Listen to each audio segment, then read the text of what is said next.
Al oír hablar de química, pensamos generalmente en una ciencia misteriosa, confinada a un laboratorio y ocupada de asuntos demasiado abstractos para nosotros.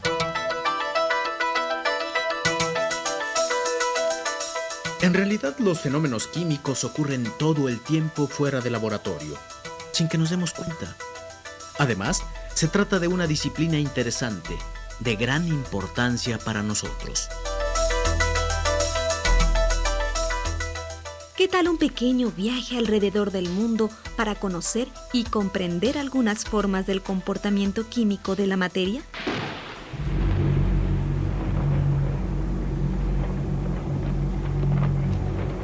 Primero tendremos que remontarnos millones de años en el pasado, al momento preciso en que surgió la vida en la Tierra.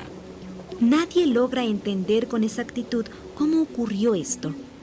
Todo hace pensar que las elevadas temperaturas provocaron diversas reacciones entre 4 elementos básicos: carbono, hidrógeno, oxígeno y nitrógeno. Al combinarse, estos formaron los ingredientes esenciales de todos los seres vivos: glúcidos, lípidos, prótidos y ácidos nucleicos. Pero, ¿qué son estas sustancias? ¿Dónde se les encuentra y por qué son tan importantes? Los glúcidos, mal llamados carbohidratos, son la principal fuente de energía de los seres vivos. Los encontramos en los vegetales como resultado del proceso químico de fotosíntesis, aunque algunos, como el glucógeno, se hallan en los músculos e hígado de los animales. En cuanto a los lípidos, estos incluyen a las grasas y los aceites que obtenemos de semillas como el maíz y el cacahuate, así como del tejido adiposo de los animales. Estas sustancias son esenciales para regular y mantener la temperatura corporal. Por eso, algunos animales polares se distinguen por poseer una gruesa capa adiposa bajo la piel. Además, son otra fuente muy importante de energía. Por ejemplo, antes de que el hombre descubriera el modo de aprovechar la energía eléctrica para alumbrarse, solía utilizar la grasa de ballena como combustible para sus lámparas. Por su parte, los prótidos o proteínas son la materia prima de la construcción del tejido animal y vegetal. Están formados por cadenas de sustancias más simples llamadas aminoácidos, que se entrelazan del mismo modo que los hilos de un tejido. Los ácidos nucleicos están formados de carbono, hidrógeno, oxígeno, nitrógeno y fósforo. Contienen nuestra información genética y la de cientos de generaciones anteriores, igual que una biblioteca almacena la sabiduría del pasado y los transmite. Al reproducirse, cada ser vivo hereda parte de esta información a sus descendientes, y así sucesivamente, en una complicada cadena que no termina jamás de agregar eslabones.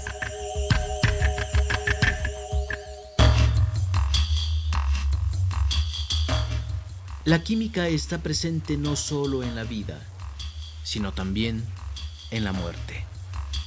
Al morir, y ante la ausencia repentina de oxígeno, los organismos entran en estado de descomposición. Es decir, sus componentes químicos complejos se transforman nuevamente en elementos simples, reintegrándose a la naturaleza. Este proceso, esencial en el ciclo de la vida, no podría ser sin la acción de cierto tipo de bacterias. De hecho, las bacterias hacen posible muchos procesos bioquímicos necesarios para el hombre, como la fermentación, a través de la cual podemos elaborar alimentos como el queso o el yogur.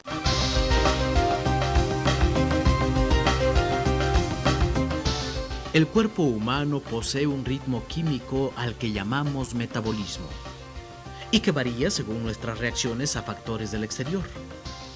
¿Quién no conoce el refrán? Mente sana en cuerpo sano. Existe una razón química y fisiológica que confirma este dicho. Al realizar un ejercicio, el metabolismo se activa, nuestros pulmones se ensanchan y reciben más oxígeno. El el corazón se acelera y envía una mayor cantidad de sangre al organismo.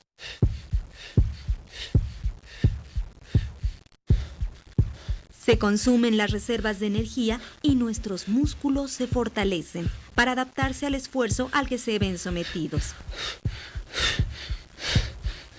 Al finalizar, nuestro cuerpo segrega endorfinas, hormonas similares a la morfina, con efectos sedantes y analgésicos que provocan una sensación de relajamiento y bienestar general, que hace a dos personas atraerse mutuamente.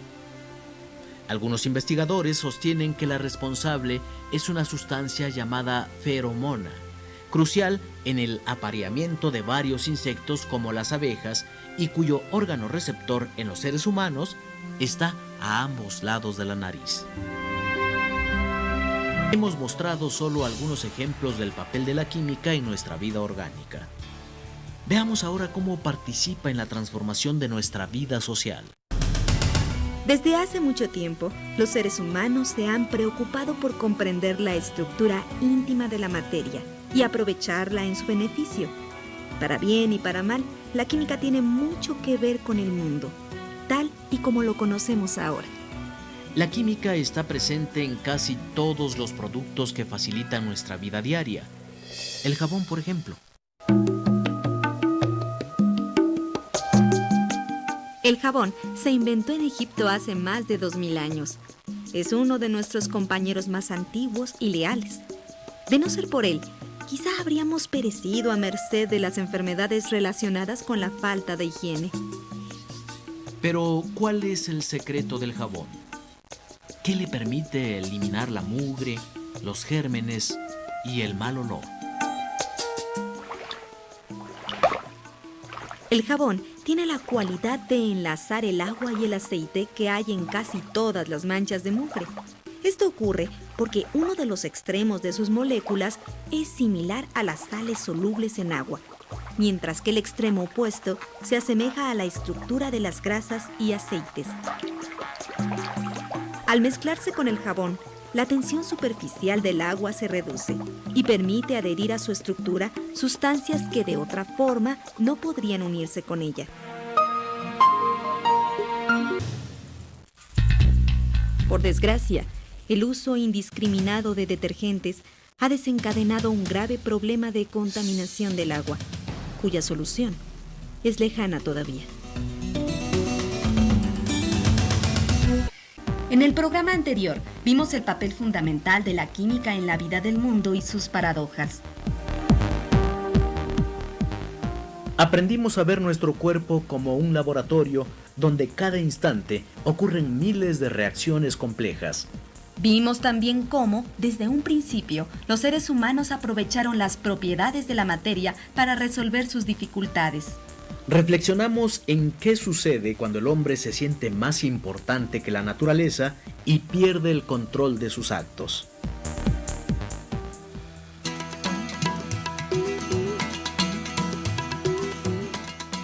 El problema esencial consiste en que para sobrevivir y desarrollarse, la sociedad necesita energía para protegerse del frío y cocinar sus alimentos, para iluminar sus ciudades y echar a andar sus máquinas. Y dicha energía la obtiene mediante un proceso llamado combustión, que suele consumir cantidades enormes de recursos naturales y que además contamina demasiado. Para que haya combustión se necesitan dos cosas, una sustancia combustible y otra comburente. Llamamos combustible a aquella sustancia con potencial energético que puede liberarse en un momento dado. La sustancia comburente permite la activación del combustible. El oxígeno de la atmósfera, por ejemplo, hace posible la gran mayoría de los procesos de combustión conocidos.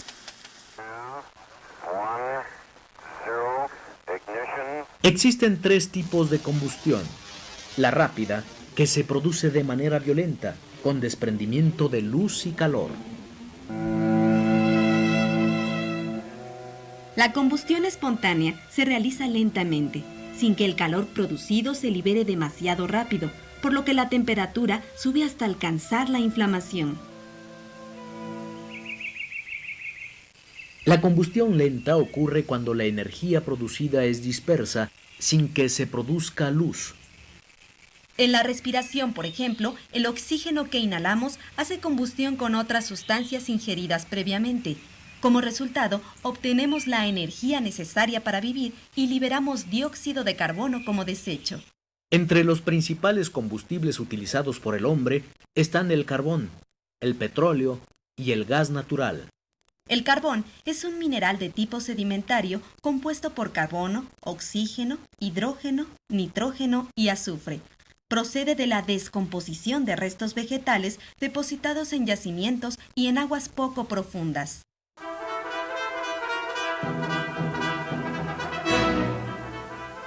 Durante los siglos XVIII y XIX, el carbón proporcionó la energía formidable que transformó a la sociedad en el periodo conocido como Revolución Industrial. El petróleo es una mezcla de hidrocarburos, oleaginoso e inflamable, extraído de lechos geológicos continentales y marítimos. Se originó hace millones de años por acumulaciones de plancton que sufren un proceso de descomposición similar al del carbón.